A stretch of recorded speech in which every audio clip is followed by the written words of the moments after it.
C'est bien votre journaliste Ali Raphaël Kengele, le défenseur du bien. Vous êtes sur la chaîne Émergence, une chaîne qui vous pousse à aller vers le haut. Abonnez-vous très nombreux à notre chaîne et surtout mettez une pouce.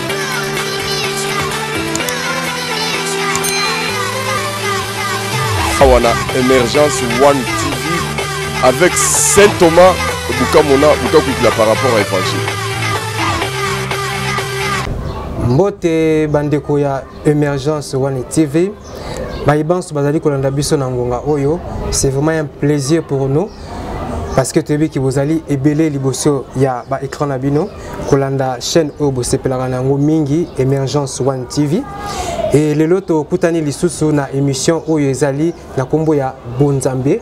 Émission oyo désormais vous allez commencer à nous suivre sur Émergence One TV. Moi je suis le coordonnateur de Émergence One TV, Arnold Mido Oboyebi. Et Lelo et Saint-Wazali Makasi parce que nous recevons dans notre plateau un serviteur de Dieu. Un serviteur de Dieu Oyo Azali vraiment ko œuvrer na ministère Oyo Azali ko permettre vraiment bana nzamba et belé baï ba vraiment ko yokalisu sur le nzambe. Nzambe a pesa elikabo ya ko kabula sango malamu.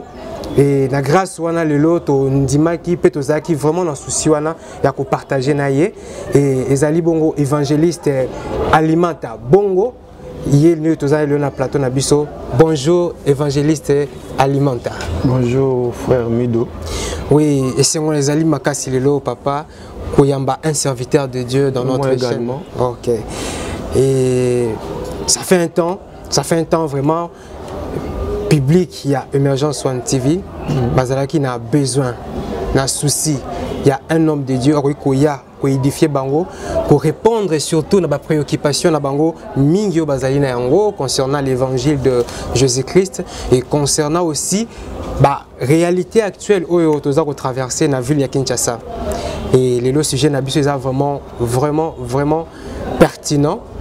Où nous avons parlé sur est-ce l'amour existe encore entre les serviteurs de Dieu. C'est vraiment notre plus grande préoccupation dans la période Oyo.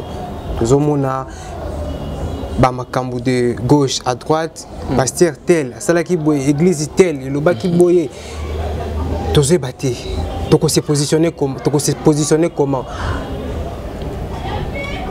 Même les païens, comme le lot n'a mot à dire. Nabiso batu oyo tondimelaka Yesu Masiya comme Seigneur et Sauveur. Donc c'est comme si toza na maboko ya bato il fallait pas. Et par rapport à ce sujet, quel est votre avis?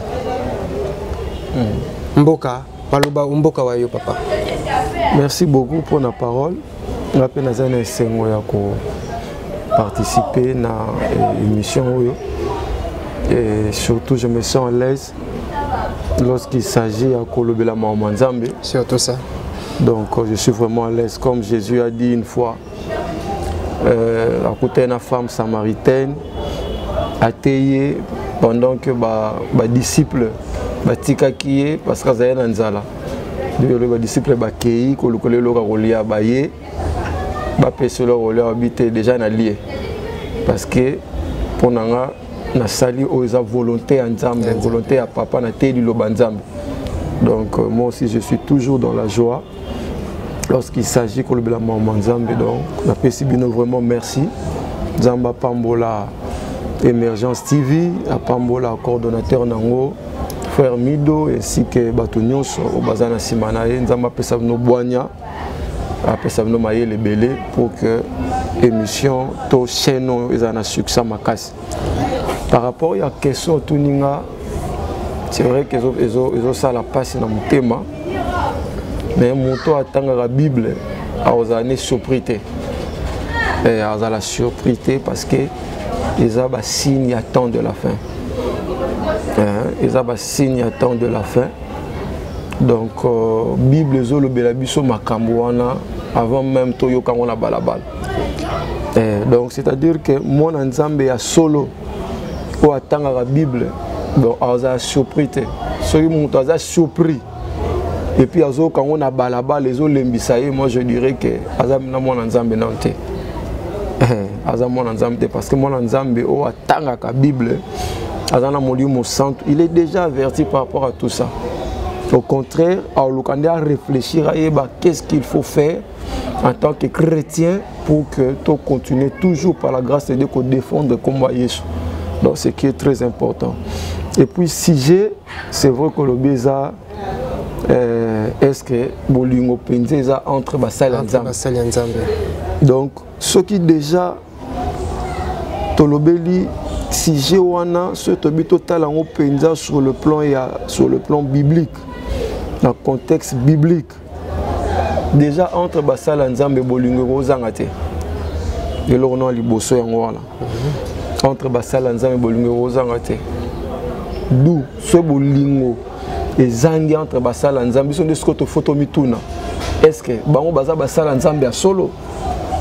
Donc le problème n'est pas que Bolingo est zalaté bisika bana Nzambe baza ou bien parmi Basal et Nzambe entre bango.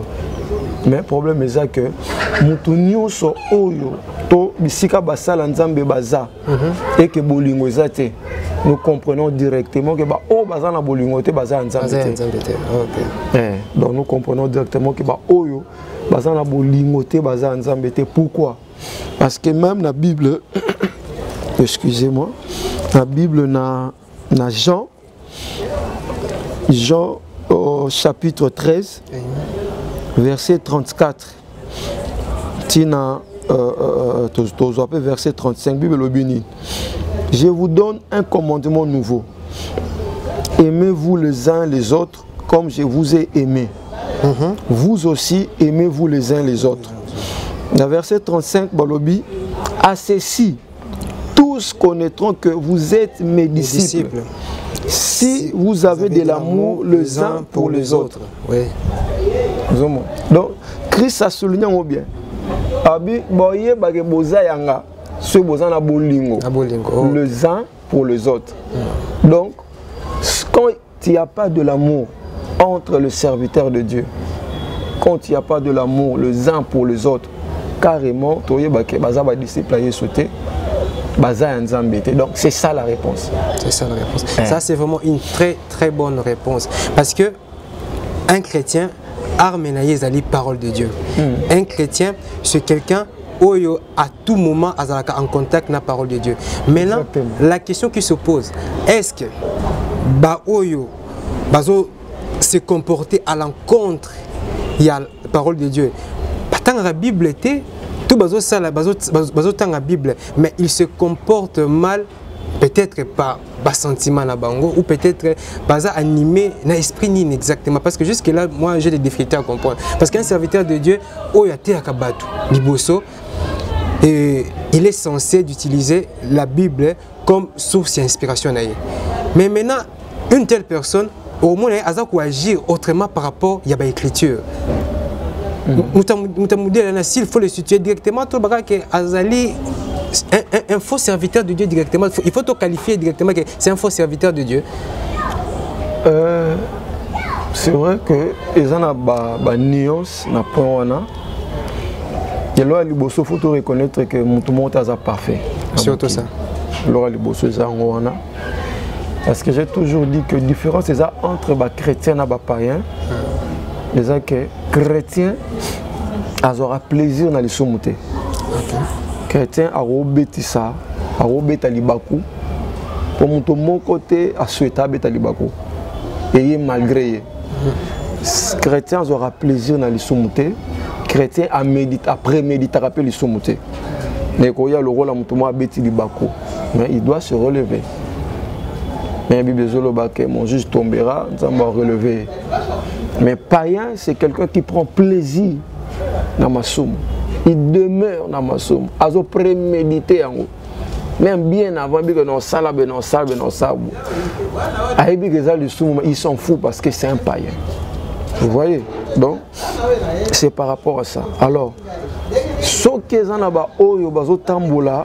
la contre la parole de Dieu.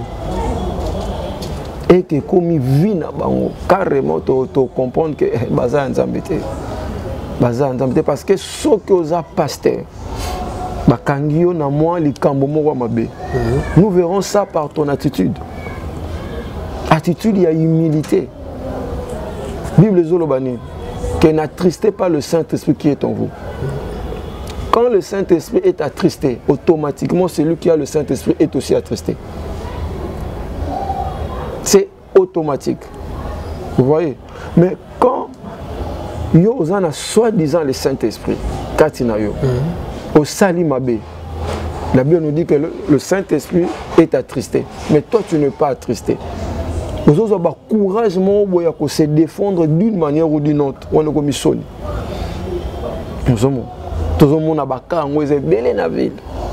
Ils sonnent, ils passent. Et puis tu viens te défendre. Hein? Tu viens te défendre.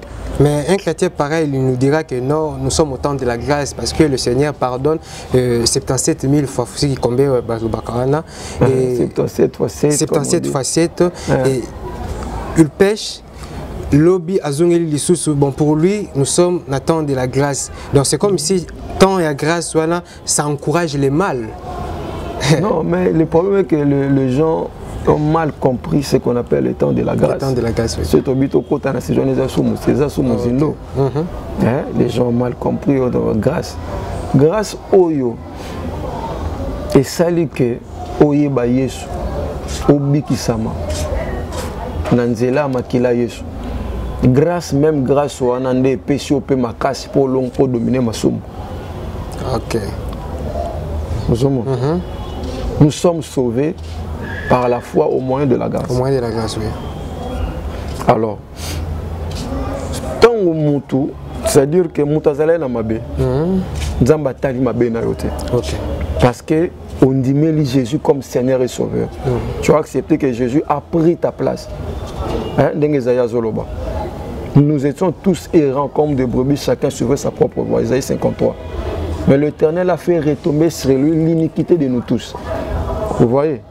Donc, Zamba c'est biso grâce au anake. Moi nanaye azwa bisika na biso o esengele pour so yetumbu. Toza sauvé. Ozomo. Alors atiki biso bongote. Na grâce na ye wana atindel biso molimo na ye le don de l'esprit. Le don de l'esprit. Et ça grâce don. Donc c'est biso grâce. Donc yé peut fois pesa biso makasi ya longa masumu ya kotambola na robanga nzambe. Donc la grâce n'est pas seulement là pour nous pardonner quand on a bien tout ça là, mais ils sont pour nous encourager à ce que tu vas multiplier, que ça la boulamu et à demeurer dans le bien. Oui, quelque part, c'est ce que tu es en train de dire. Et merci vraiment de l'éclaircissement. Fermons un peu la parenthèse à côté à grâce parce que je voulais juste éclaircissement. Il y a grâce par rapport à péché. Parce qu'il y a plein de gens et ils prennent cela comme une raison que non, nous sommes au temps de la grâce. Nous avons compris. Les gens se discipliner. Se discipliner, vraiment appliquer la parole de Dieu. Du genre que non, le Seigneur ne veut pas ceci, le Seigneur ne veut pas cela, je ne le ferai pas. Mais Dieu pardonne à toi, ça alors je voulais à ce que moi éclaircissement et ça le peut bien et ça le peut public au bateau dans la biso et Émergence One TV. Je vous rappelle que je suis avec l'évangéliste Alimata Bongo, serviteur de Dieu, il y a Mboka Nabiso. Il m'aide vraiment beaucoup dans le partage. Alors je voulais à ce que le lot bénédiction au ngai na zwaka na privé yope ozola na minitope au bénéficier na grâce wana. Retournons un peu papa na sujet na biso o ezali bolingo si réellement vraiment eza katina basel na Nzambe. Vous savez les lots na ville à Kinshasa. Le pasteur ont une réputation ou peut-être ils ont un soni mingi. Ceux qui ont un micro baladeur le lot a wana cité à Totona. Qu'est-ce qu'un pasteur congolais? Qui représente un pasteur congolais? Et quelle image et quel exemple donne un serviteur de Dieu congolais ou plus précisément quinois? Sur 100%, 80% on est là. 20% peut-être que non. Le positif, il y a un serviteur de Dieu où il y a un Messie. Mais ngai vraiment préoccupation ngai plus pourquoi Bas serviteur de Dieu le lot, baza ko traîner plus na ba dispute, baza ko traîner plus na ba indifférence. Ou comment un serviteur de Dieu moko asali kaka mo erreur muke batu misusu kuna babandi mbala moko kuluba mabe contre ye. Ou comment un serviteur de Dieu moko azam pandio kuna andi makane serviteur de Dieu azam pandio te. Déjà que ye kaka nde nzamba sala ke mingi ba ola misusu amona kana yeba mote. Bon, Bablo Moussoussou, ça fait aussi partie de l'éducation. Bah, ça fait aussi partie, il y a beaucoup de choses à point belé. Nous avons par exemple deux personnalités dans la Bible, Paul et Pierre. Au moins, que la manière dont Paul a évolué dans le ministère, Akenda likolo makas a évolué makas par rapport à Pierre parce que instruction peut contact parce qu'il y a deux personnes oyo ba nzamba utiliser bango makasi même na terme ya parole ya puissance oyo nazala pe na considérer bango makasi c'est vrai que za bango nyonso eza Moïse na Paul belobi que Moïse a collé na sagesse égyptienne au monde appelle ça deux bateaux au bakoma pe mingi na Bible. Hein?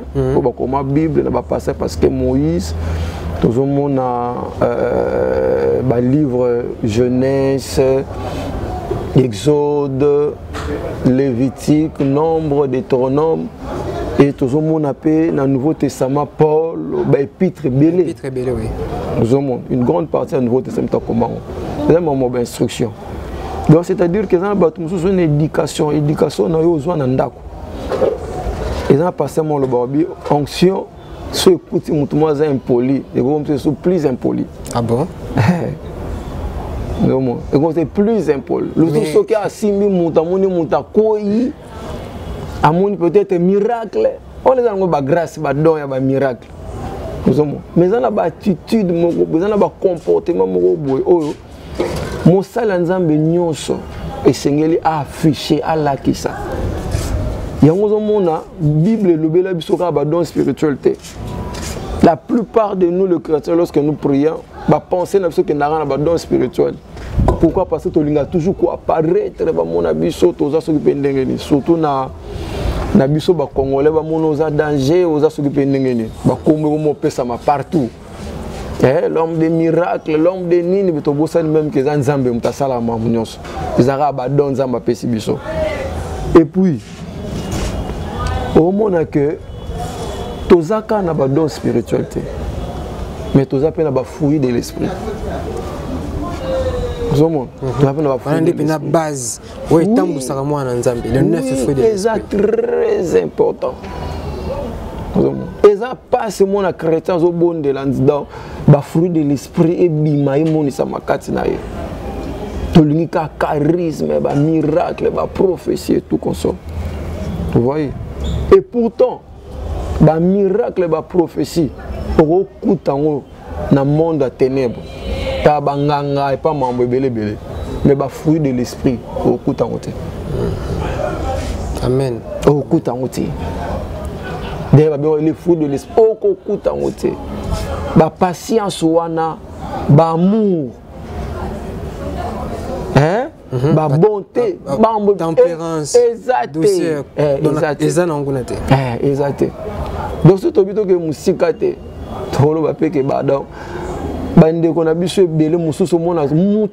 Saint-Esprit. Il faut attendre ça, fruit de l'esprit, à les cater pour finir de connaître. Parce que bolingo epé qui ça yango. Zomo, bolingo epé qui ça yango. Et puis ça ba blonso ça ba une maturité. Une maturité spirituelle. Ba une maturité. Donc pasteur mais à la immaturité il y a tellement ça dans le titre que pasteur c'est que non pasteur il faut mais un peu améliorer l'éducation na yo parce que attitude na yo ba propos na yo et ça vraiment moi dans Nzambe surtout ba propos ya ba pasteur mingi moi je ne pense pas que ils a vraiment Nanzela. Quand tu as un serviteur de Dieu, à tenir à propos de la TV, tu te dis que non, est-ce que je suis devant un serviteur de Dieu ou un musicien congolais ou soit un jeune garçon congolais simple? C'est regrettable. Non, mais c'est vraiment regrettable, je ne sais pas. Il faut circoncire ou comment, je ne sais pas, parce que comme on a un homme de Dieu, il est à la télé, bisika ba païen, ba tondinga ninga bazotala. Otozo lukato gagner, ba yape vers nous, ba yape vers Christ, ba yo région de Konabiso. Ba mona bino entre bino bozo donc bozo soana. Bozo lo bana mai bozo lo bozoba. Montabongo donc il faut le retrancher au milieu du peuple. Bible dans l'Ancien Testament zoloba. Il faut qu'on retranche parce que tout ça c'est un problème que l'église n'a biso le corps du Christ au Congo, les choses ne sont pas vraiment structurées. Au monde a que papa mo bazar no batno so babanga ka ba respectaka. Netezata na ba Nigeria pendezate. Donc désordre zamakas. Alors tout cela se dit à quoi? Tout cela se dit à quoi? Parce que là où se trouvent des serviteurs de Dieu, ils sont censés à cause de la organiser. Alors, Bananzam bazat désorganisé. Tout ça se dit à quoi? En tout cas, ce toko lobela pe que Marambo Belé et Banda qui peut bien te. Moni par rapport à ce total en Nigeria, to moni Pape Daoussa. Moto Nzambe a utilisé ma casse pour que mon peuple réveille chrétien et côté en Nigeria. Et l'élo, au moins moi respect mon à Kombonaye, on a même appris que à Koufa, moi c'est un la mingina contre le ministère naïe. Baluka Moutou, Moussous a remplacé à commanis archibishop. Babi ba papa o edepu bango nyonso na baboya babi to koza charge wana te babi mama ba so balo beskoko moi si ya papa Daoussa babi mama yo tikala na charge wana ozo mona moi c'est vrai que kuna ba des autres mususu ça mais entre ba oyo ba sam ata ba na église mon côté ata ba na communauté mon côté mona moi respect mon robot et ça passe na Nigeria au mona même sous un grand homme de Dieu. Offing un décommande songolo, offing un déconnaï serviteur de Dieu et ça passe. Donc ce genre de comportement là, plus tu retrouves encore à Congo na biso. Plus ces apps na mboka, on dirait comme les apps problème, il y a culture, na éducation na biso. C'est ce qui m'inquiète de plus parce que le même Saint-Esprit on va utiliser à Kuna, c'est le même Saint-Esprit qui agit aussi en RDC. Ils ont différents Saint-Esprit. Mais comment le même Saint-Esprit a changé ma mentalité à Batuna Nigeria, même Saint-Esprit a changé ma mentalité à Batuna Venezuela, même Saint-Esprit a changé ma mentalité à Batuna Canada, na États-Unis, a changé bango tina ba Mexique. Mais le même Saint-Esprit a aillé na vie na mboka na biso République démocratique du Congo. Est-ce que recevoir vraiment réellement le Saint-Esprit? C'est vrai que le Saint-Esprit a quitté, a changé, vers autres transformé ma vie. Mais a quitté lui, pénani. Oui, tout ça c'est un problème. Le Saint-Esprit a quitté lui.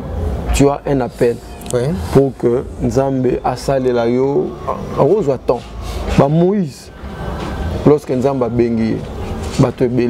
Il a eu du temps pour que Babi m'appelle dans public pour Banda au sala musala wana. Il y a temps il y a formation. Il y a temps il y a brisement. Il y a aussi beaucoup de ceux-là oyo bazu appel en Nzambe mais bazala formé te. Azana papa mon côté oyo akolandela ka édukaka ye. Akota ba prière assemblée à mona moto à mona nini. Abosani que dans la vie chrétienne, il y a aussi un père spirituel. Ok. Il y a une expérience. Il y a une expérience. Il faut expliquer ce que c'est. Donc, il y a un point et belé na kat. Il y a un super Saint-Esprit, le belé a boya brisement. A boya brisement dans ça la cam. Si je comprends bien, il est très important que vous ayez un père spirituel ou bien papa Moulimo parce que bango bazaka censé encadrer mutu mais ngai question ngezaka moko est-ce que ça peut pasteur musupe bima son qui base dans la père spirituel. Bakawana Eza. Bakawana Ezali. Bakawana Ezali. Bakawana Ezali. Les accords risqués par hasard. Non, mais ça déjà risqué. Yosa Mexisedek. Obimi, ni père ni mère. Donc, tu évites généalogie na yo.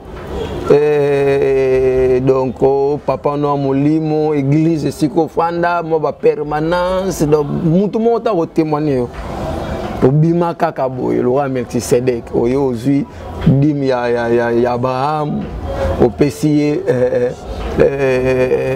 lipa, navin, au limoué. Donc, tu vois.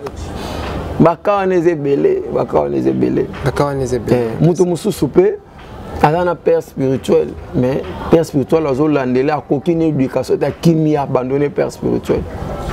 Donc, eza bama msoza mambo éducation.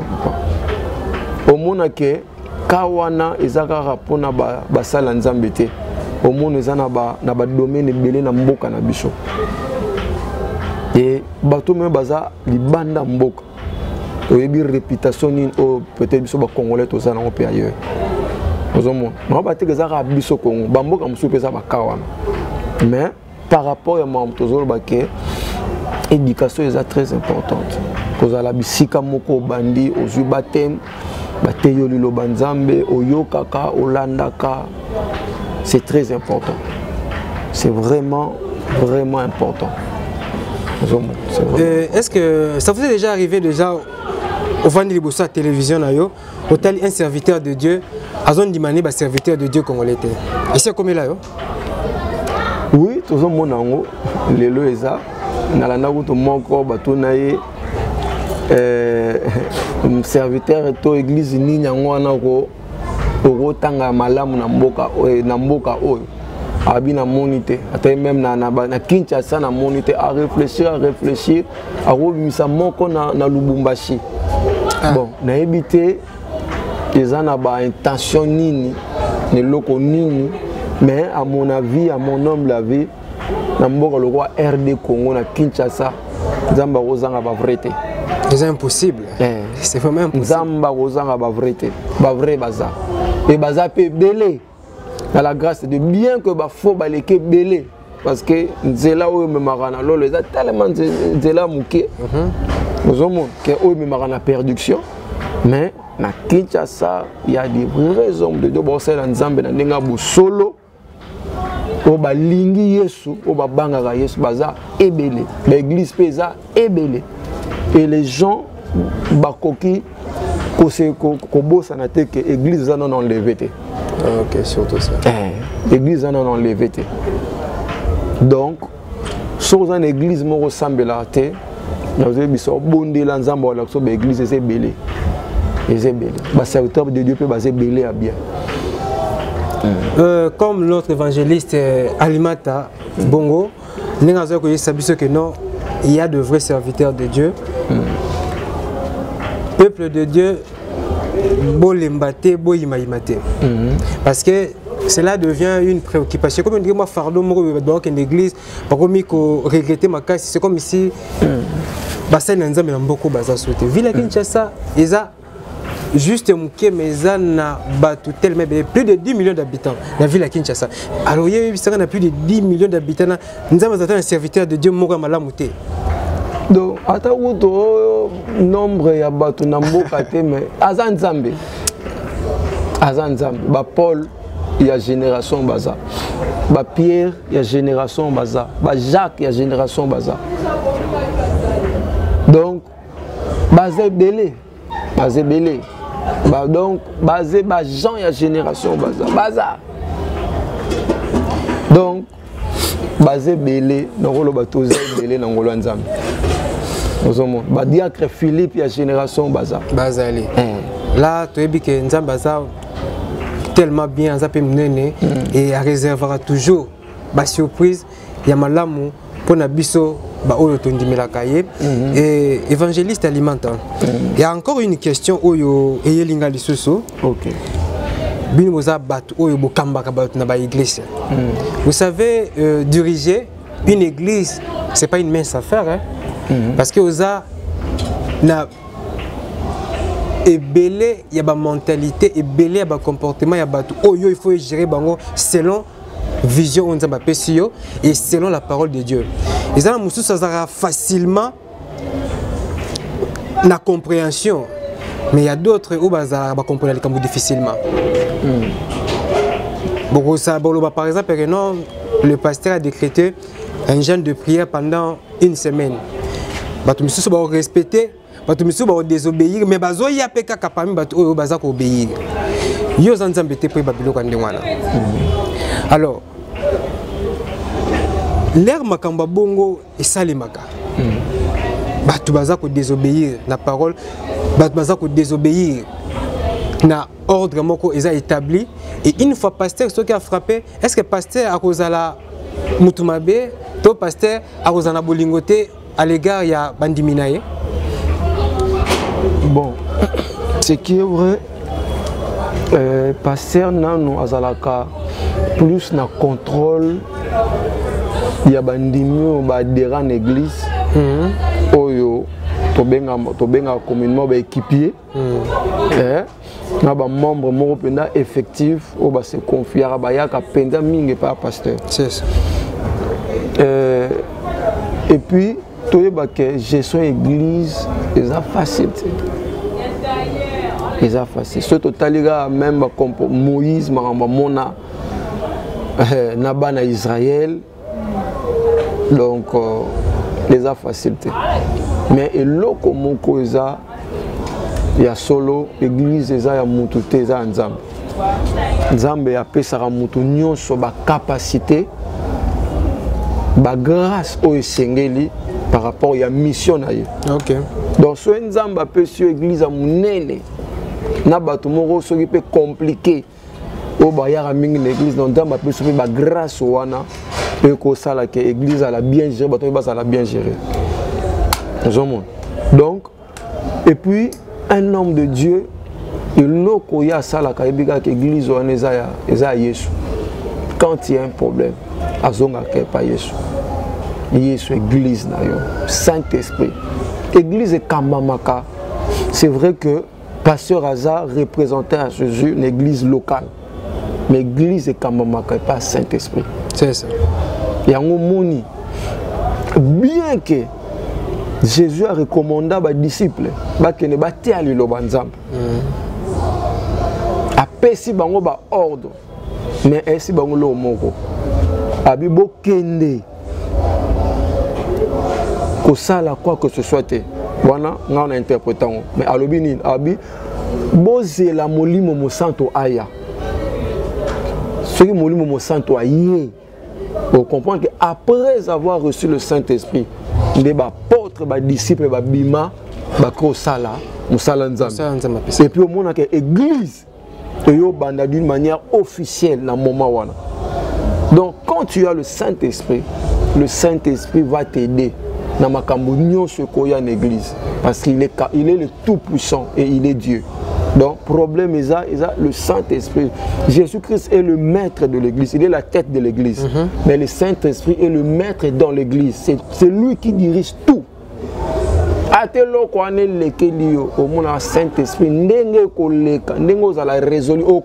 parce que Dieu nous surprend aussi. C'est vrai que peut-être pour tous les pasteurs Bimara témoigner, mais passer belé na problème il y a dans l'église. Mais entre les serviteurs de Dieu témoigner en tout cas Saint-Esprit. Il y a un problème Saint-Esprit songi. Donc ce qui est bengama pour Kamba, comme tout ça maté. OK, ce qui est bengama pour Kamba, comme tout ça parce que tu seras aidé par le Saint-Esprit. Exactement. Oui. Très chers téléspectateurs, internautes, tous avons évangéliste et alimentaire et il nous apporte vraiment beaucoup de lumière concernant la parole de Dieu et surtout concernant l'amour entre le serviteur de Dieu. Yangoana, Lelo, pour la première partie de cette émission, nous allons chuter Restez branchés sur Emergence One TV. Vous allez continuer à nous suivre et vous allez aussi continuer à Kolanda, notre évangéliste Alimata Bongo, parce que Azana Mingeroloba concernant l'amour entre le serviteur de Dieu et comment est-ce que nous devons accroître cet amour. Katina biso bana nzambe et azawana vraiment pour ko aider biso oui bandeko bosili ko landa biso na mukolo ya lelo to komi na suka émission na biso bonzambe et invité na ngazala qui évangéliste Alimata Bongo et l'émission a été présentée par votre frère coordonnateur de l'Emergence One TV Arnold Mido et ça qui plaisir et bénédiction pour moi et abino ko recevoir un serviteur de Dieu parmi nous ce soir et aussi cette émission na biso ya lelo et na aussi cette émission vous été sans que na remercier l'équipe technique qui surtout au ezalaki sima pour na ko accompagner émission pour na ko permettre ngai na ko mananda ko na bino sika bozali bino bozolanda ngai partout bozali na Londres bozali na France et bozali na Afrique du Sud bozali partout dans le monde et plus précisément dans la ville de Kinshasa vous nous suivez partout et merci na bino parce que vous soutenez Emergence One TV vous soutenez surtout émission na bino Oyo Bonzambe. Alors désormais vous allez commencer à nous suivre sur Emergence One TV la émission Bonzambe. Alors na pesi vraiment mbote mingi na public na biso nyonso na pesi mbote mingi na balandi ya Emergence One TV na ko senga bino ka iloko moko bo s'abonner massivement na Emergence One TV. Il y a d'autres programmes, d'autres missions oyo et ko permettre biso lisusu pe ko permettre ngana yo te bana lisusu ko acquérir expérience ya malamu te bana pe ko acquérir sous connaissance. Alors on a pesi le grand caméraman Piscas Mbote pe merci mingi na bosanité le grand monteur oui asimba vraiment masolo malamu ingénieur junior kapa ya vraiment côté ana na habité mamuni osala ngai mkola lelo et na bosanité maman na ngai na pesi Mbote maman Valentine Ndombe et surtout joyeux anniversaire ya maman Sandra lelo à Baxi lisusu mbula moko likolo ya bambula na ye eza vraiment esengo c'est vraiment une maman où on a ringaka mingi open respectaka mingi joyeux anniversaire à maman Sandra et na PCP Sandra Mbabu et tonton Carlos na niveau à Londres Mbote ya Francis Ndombe et puis maman Candy Chama et Aristote Missimi Michael Bassansa et puis tout le monde qui nous suit en ce moment Mbote Nabino au revoir à la prochaine numéro.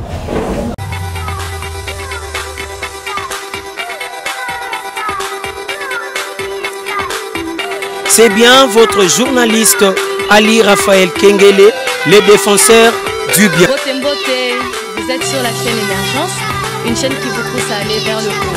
Abonnez-vous très nombreux à notre chaîne et surtout mettez une pouce.